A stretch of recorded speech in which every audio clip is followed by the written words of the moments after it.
Hey, I'm Jeremy. I'm an alcoholic. Thanks for having me tonight.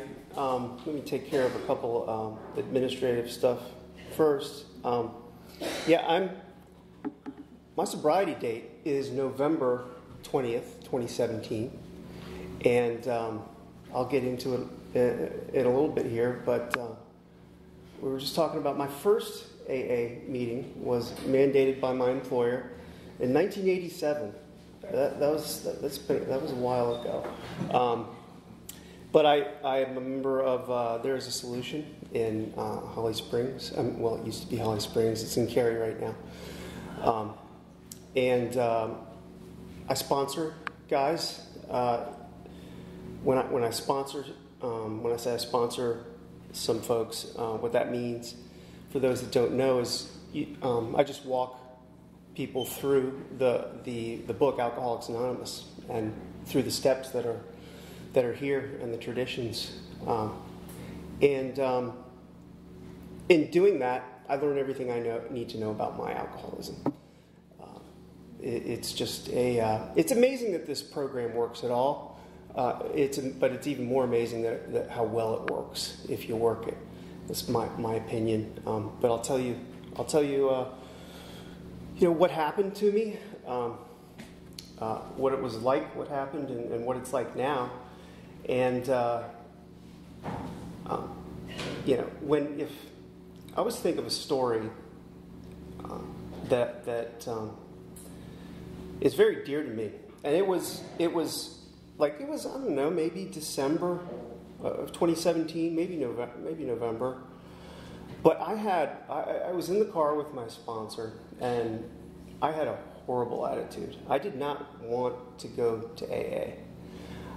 So much so that I went to a meeting, spring, summer-ish in 2017, and I was like, nope, doesn't work. I'm not going back.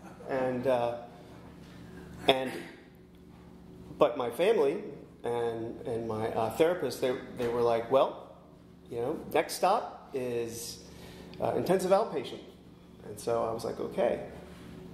So I went there and I met someone who had what I wanted, and that's where I met my sponsor, not in AA, but in outpatient. But anyway, we were in the car together, and I was trying to string together 30 days of sobriety, which just seemed like forever to be able to do that. And I went to a meeting, and I would sit and judge everything, just judge everything. And I'm sure it's just the alcohol screaming inside of me, for some relief. But I would judge everything. I would judge the speaker. Does he really mean what he says? What's his angle here? Why is he doing this? What are his motivations? I just want to say, if you're here tonight and you've got a crappy attitude, you are in the right place. This is the exact right place to be. And I've done this. Like I said, I think I had 20-ish, 25 years in between meetings. I don't do this correctly, but I can tell you that even if it's done incorrectly, it keep moving forward, through the help of good sponsorship and a good home group. It's possible to get sober. So my history. I grew up in D.C. I grew up in that same house that my mother grew up in, that my grandfather had built in 1930. It was normal house. And a normal childhood. I mean, just think like Stranger Things. That's what being a kid when I was a kid was like. There was a lot of drinking going on. My folks really enjoyed their booze. Every night there was drinking going on. Mom and Dad liked to entertain, more so Mom. And when people came over, there was a lot of booze. And I remember one time as a kid saying, "You all like to drink a lot." And you would think I just dropped the biggest bomb on them that they had ever heard. I didn't think anything of it. I just No, I go to friends' houses. There's not drinking. I come home. There's drinking going on. That's all. But I do know, my story is one of family. There's a family history on mom's side, on dad's side of drinking. I'll get onto it in a little bit, but there's nieces, nephews who have died from this disease. But like I said, normal childhood. I qualify myself as an alcoholic simply because when I pick up a drink, no matter what my intentions are, I keep drinking. It's just that simple. Sure, there's consequences that come with that, but I just can't seem to, on my own, stop drinking when I start. And what that looked like, it started around 15, and I went to camp in on Lake Wiley, and one time we decided it would be fun to get a case of beer in town and drink it. I immediately drank a ton of it. There was only a few of us that were drinking. And, excuse me, I love the effect. I mean, from the word go, I love the effect. There wasn't, I'll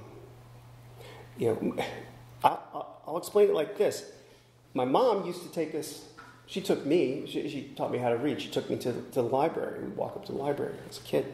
And I would be like, oh my gosh, there are these old, books about ancient myths, and I'd be like, oh wow, you can go in and like it's a whole new world in there, different from the one I live.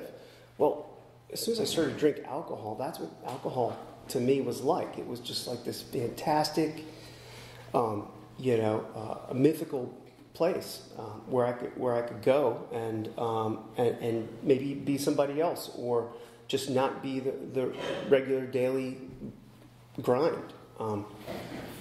So immediately I liked it. Immediately I got in trouble from it. They frown on stringing together all the boats and sending them down the river. That's frowned upon. And that continued just straight through till I was about 21. Till I was 21. What that looked like was, downing bottles of rum with a friend. And I like havoc. I like causing trouble when I drink, and so there would be, we could literally start riots in D.C. on the Mall, and what it also looked like would be, on New Year's I ended up in jail in D.C. I sped away from the police in D.C. Failed out of college twice. First time I failed out of college, Dad was like, "Well, you're gonna need to go in the military, and to get squared away, whatever he thought that was going to do." I was game, so I went in the military, and immediately after basic training, got drunk. Police came. I woke up in a military jail. Every time alcohol makes my world smaller. It just everything my friends, my group of friends gets smaller. My control gets smaller. Physically, everything gets smaller. Waking up in a jail is almost as small as it gets. So that, and I just like the folks that wrote the book Alcoholics Anonymous and put their stories in there. I like other substances Never found a substance I didn't like. And the military frowns on substances, having substances, and they found some in a urine sample, and they sent me to my first AA meeting, and that was a long time ago, 1987, and I remember going there and being like,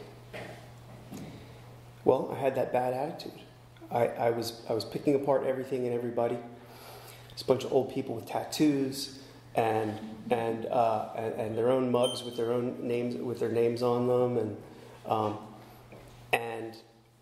but I knew something was up, and I was told this by somebody that I'll never forget it. They were like, "Well, if you hang out long enough, you'll become one of us." And I didn't know what that meant, but it stuck with me. Why do I remember that? I remember that because I knew. And, you know, it's funny because the folks that wrote the big book, they're like, hey,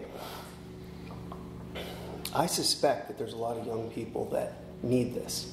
And they didn't know at the time, but it kind of bears out a little later in the 12 and 12. If you read the 12 and 12, they're like, you know, I'm so glad that we have this for these younger folks. And when I think about it, I've never met someone who's 20-ish, whatever, who came into these rooms and was like, you know what? I hear what you're saying, but I really don't drink like you. It's like every single one of them drank, you know, all the people I met when I was that age drank like I did. Now, the circumstances are very different. Different part of, people are in different parts of their lives, but I definitely drank like everyone there. But I wouldn't really go back until I'd lost everything. And my girlfriend, who is my wife now, she was like, her and her mother, they were like, you know, Fred was crazy, and Fred went to AA, and he's doing okay. Why don't you go there? So I did, and I met somebody there who was like, hey, Jeremy, you're a young guy. Chances are you're not going to be here very long. So the way this works is, you know, there's this book, and if you go through it with me, what you'll learn is there's a relationship between your character and your drinking, and your drinking and your character. Do you want to go through it with me? And so he was my first sponsor. Couldn't tell you his name. I'll tell you a little bit about how much I was paying attention. But we did go through the steps, and we did it quickly. And I was blown away by what this book was saying. I mean, the book was amazing. They had like these very old ideas of being grateful and turning to God and working with others and really changing your character and sticking to the basics, like showing up for people, meaning what you say, and all of those things. And you know, there's, you know, and all the stories. People would mention Emmett Fox in the book, and I'd be like, who is this guy? Does he have other books? He wrote other stuff? Oh, well, you know, and it would just, it snowballed into, you know, working the steps, like I said, and having everything work so well that I left. But what happened was it just, you know, they say sometimes quickly, sometimes slowly. At the time, I was on the sometimes quickly plan, and things really did happen quickly. Dad was skeptical. Look, when you cross people, it takes time. I didn't understand that, but I found out. It takes time to fix things. Not that I could fix them, but trust. It takes time, but I let that time go, and I did make those relationships whole, and I was able to suddenly hold a job for years, and then I was able to be the employer and be a husband and faithful person and reliable, reliable, crazy, right? These simple ideas in this book can change things so rapidly, but it did in my life. Now, the book also says there's something about, I'm probably paraphrasing here, but there's something about a man that can't admit he can never have a drink again. Okay? And I know today, just for today, that I can never have a drink again. But there's that fabled first drink, and it was just as simple as my wife and I having a drink with dinner, having a good time, and that was all that was needed to turn into 2 drinks, 4, a bottle, 2 bottles. Things just just picked up where they left off. I'll fast forward a couple decades, and what that ended up looking like is my wife was like, "Hey." Now, there's a lot of other things that led to us coming from Maryland to North Carolina. A lot of great things. But one of them, I suspect, was my wife wanting a geographic change because she was sick of the mayhem, my mayhem, that drinking contributed to. And so we did that. Sometimes I would drink starting in Maryland and all the way down to North Carolina. Things, escalated quickly. Within a few years, my nephew, who, get this, so my brother's son,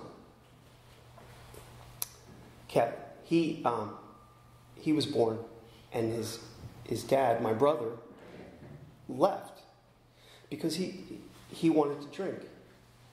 He was homeless for 13 years. So I would be there for Kevin whenever I could. And after we got down here in, it's either 07 or 08, I think it was 08, he shot himself. And he was a drinker. He liked other substances like I did. And he shot himself. And it was at that point my wife was like, "Hey, I think, with our 2 guys, we've got 2 sons, that I think you should stop drinking." And I knew I needed to, so I said, "Yeah." Now, I obsessed about it, like all the way through. I think it was like let's see, about 2013. I was like, "You know what?" Danielle is my wife's name. I was like, "You know what? I'm going to start drinking." I thought I'd get in front of it, right? And so I did. And 1 drink was 2, and 2, 4, and 1 bottle became 2. Right back at it. And what ended up happening was very quickly, it got dark quickly. Waking up on the floor, going on business trips to different countries, and sending out emails that I shouldn't be sending, wasting my employer's time in that way, and it really, like, alcohol in my life just corrupts everything. It corrupts my thinking. It corrupts my it's like my first sponsor said, there's a relationship between drinking and my character and my drinking. Somehow one feeds the other, and round it goes. But what I can tell you is that, I'm really thankful for a therapist that I had who stuck with me for years. I'm telling you, for 2 years at least, it was Groundhog Day. Drink, say I'd stop, change what I drank, change how often I drank, take a look at the American Physicians Association guidelines on drinking and be like, well, 4 is binging, so I'm going to have 4. But 4 comes and I restart the counter, right? It's just nothing worked, and somehow I was so delusional to think that the next time it would work, and the next time it would work, and this strung out literally years. And then I was like, oh my God, I'm in trouble. I'm in serious trouble. I can't stop. I can't stop this no matter what I do. I need to do something. And I would do anything to avoid coming to this program. There's a great book. I'm not dissing the book, 30 Days to Stop Drinking, where you learn stuff like tapping your hand to chill out. I'm sure it works for somebody. It didn't work for me. But I was like, okay, fine, I'll go to an AA meeting. So I went. And in all that time, thank God for the traditions, meetings hadn't changed. The only difference was I was older and people weren't smoking. That was it. The book had a few more revisions, but and then I was like, no, I'm not going to do this. So I left, and over 7 months, it took me 7 months to get 30 days of sobriety, and I would hem and haw, start a sponsor, stop a sponsor. Started another one, who I met in outpatient, who I learned later was just trolling for drunks like me, so they could stay sober, because that's how it works for him. And what I was told was, hey, you're having a rough go at this. Why don't you go to a meeting a day? And it was through that process that I really that helped me with step 2. The only way I was able to do step 2 was to see God at work, see a higher power at work in other people. And even then, it took a month. It took a month to see that happening. So in order to say, well, maybe it could help me in my life. And then I did the awkward prayer on my knees, 3rd step prayer with my sponsor, and I had to come clean with him that I drank the night before. But I did, and I kept. And he's like, well, I think, having a look at your drinking and restarting again, and seeing that it didn't work, I think you're ready to move forward. What do you think? And I said, yeah, let's do it. And I haven't had a drink since then. I was told to keep working. I continue to work through the steps. I was immediately taught that service and home group are very important in that order. Above all, just like the book says, when everything else fails, helping somebody, through service in Alcoholics Anonymous is going to keep me sober. And it did. And I don't know, like I said, this program always amazes me, but I just went, I needed a very small group. There was about 12 of us on a good night at my first home group. And because of that, we all had 2 positions, and we all did this service together. And it was, I did H&I for 7 months in a row with the same 2 other people. And it was in that time that I was able to finally feel some relief and realize that service was where it's at for me. Now,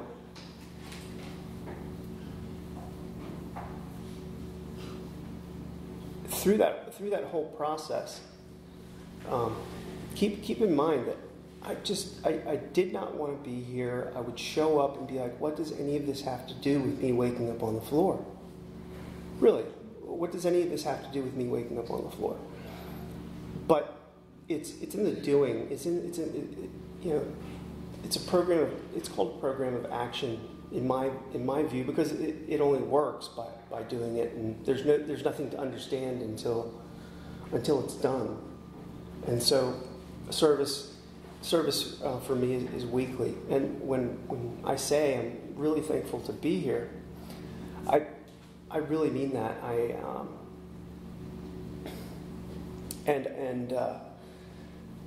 I was given a lot of grief by some home group members for not telling them I was coming down here until this morning.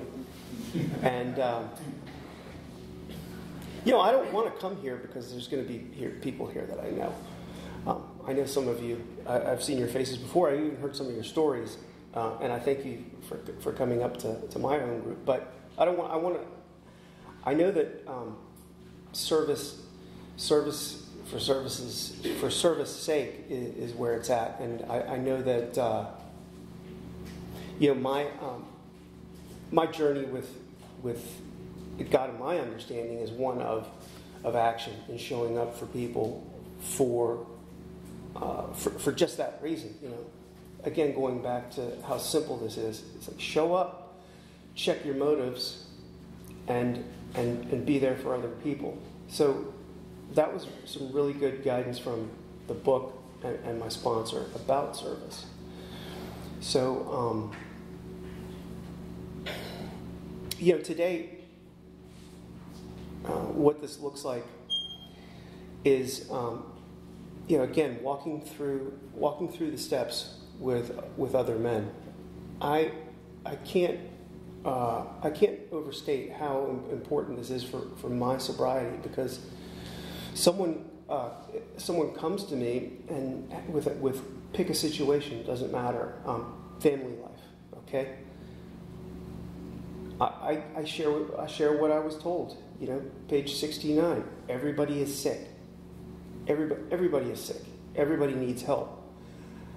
So today, I share that with people. I see it in my life, and I figure out what I can bring to my relationship. Figure out what I can bring to my kids. I went and picked up my son and his girlfriend this morning at 5. Took them to the airport because they're going to St. Pete for a week. Good on them. That is so much better. That same son, I went and took him. Okay, maybe I should back up. So I went and took him to the same outpatient that I ended up going to, and I would drink in the parking lot while he was in there. Okay, this is how sick I was at that time, because that seemed like a good idea. Somehow that was the best I could come up with, and I would say, oh well, you would drink too if your son was having a seizure from benzodiazepines, you would be doing it too. No, a lot of people wouldn't be doing that. A lot of people would be getting help in healthy ways and not blaming their alcoholism on circumstance. That's how delusional I was. I don't find today that there's any circumstance that demands drinking. I told myself if something happened to him, I would drink. Now, just thinking about that, there's 1,000 things I could say that I would do if my son was not healthy, and that's what I came up with.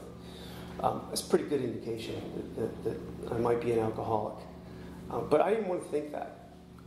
There's just some sort of delusion that I will entertain that will keep alcohol nearby. So yeah, this is a family disease. I can tell you that today, though I'm there for my wife, I'm there for my sons. My son was struggling with school. He went to UNC Charlotte, and he came home one break and was like, "Dad, I think I have a problem. I would, I'll take some substances, throw them down the toilet, and be getting some more the very next day." And I was like, "Yeah, I know what you mean." And we would talk about that. And he's much healthier these days. Hopefully, because he sees a difference and can understand that people are built differently, and it doesn't have to be that way. So today, it also, my life also looks very different when I experience fear. I can acknowledge that only if I stop at the end of the day or at the beginning of the day and take a look back or take a look forward at my day and what's going to happen, and to see what's going to get in my way of being better for everybody around me. And like I said, this book says that quitting drinking is only the beginning. I believe only the beginning, and I believe that. Because at the same time, I need to put in the work. I need to pause, and do step 10, step 11, so that I can remember, stop and remember who I am, the nature of a disease that I have, and take a look at where I can contribute.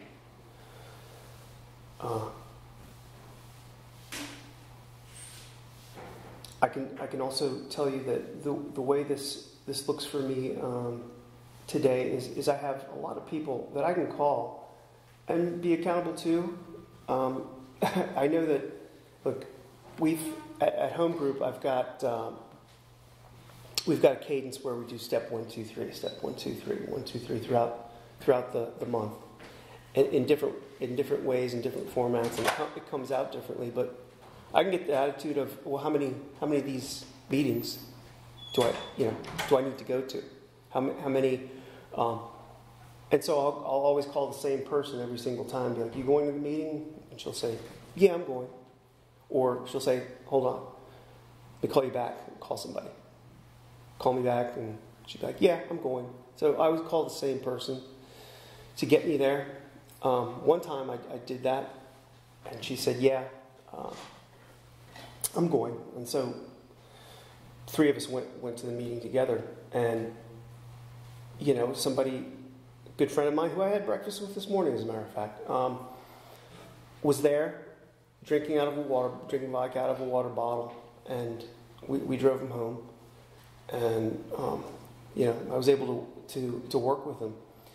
So this I'll never stop being amazed at this program. And you know what? As much as I could say, how many times do I need to go to step 1, 2, 3 meeting? I'll go and bring a topic to another group, and they'll be like, "What do you want to talk about?" And I'll be like, "How about step 1? Brilliant!" And the reason it works out is because I always learn something new. There isn't, because I'm a hard case. I really do need to hear the same thing many times. Many times for the first time. I find that incredibly helpful, and I find it incredibly helpful for other people, because I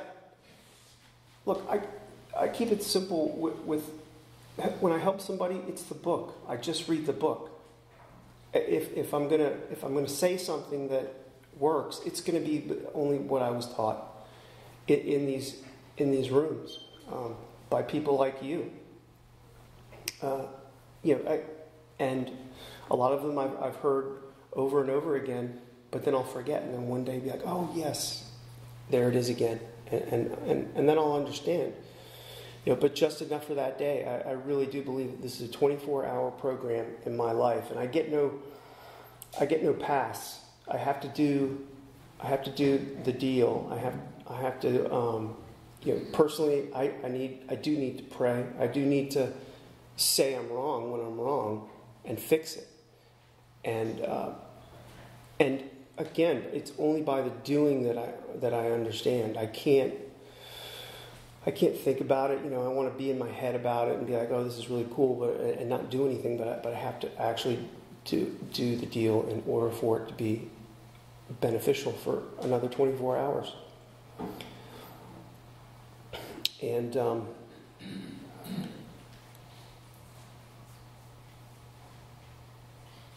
so today,